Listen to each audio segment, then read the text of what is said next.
হ্যাঁ, একথা ঠিকই। রাশিফল বাড়ায় মনের বল। কারণ রাশি স্থির, গ্রহ ঘুরে বেড়ায়। অর্থাৎ মেষ, বৃষ প্রভৃতি রাশি আকাশে পরস্পর ঠিক একইভাবে সাজানো আছে।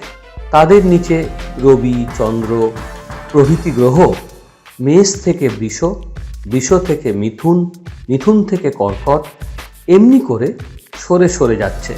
সব গ্রহ একই রকম গতিতে এক রাশি থেকে আর এক রাশিতে যায় না। আবার একই গ্রহের গতি সবসময় সমান থাকে না।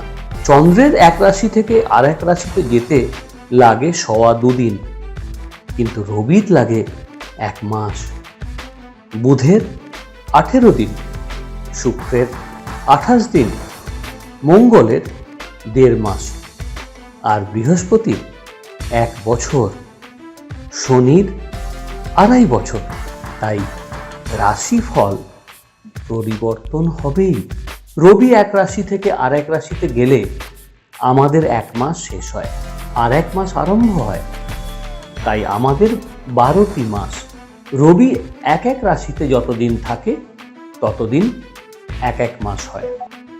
চন্দ্র যেদিন যে রাশিতে থাকে সেই রাশি সেদিনকার জন্ম রাশি।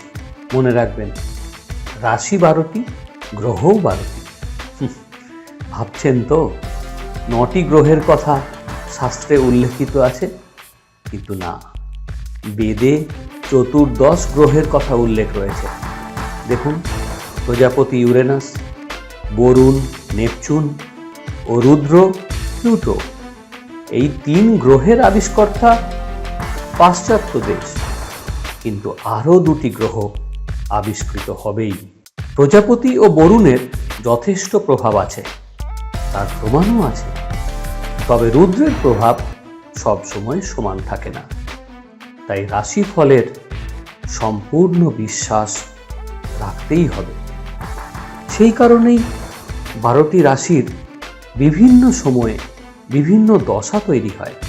আর শুধু রাশি নয়, মানুষের জীবনে প্রতিটি মুহূর্ত জুড়ে আছে গ্রহ, নক্ষত্র ও তিথি।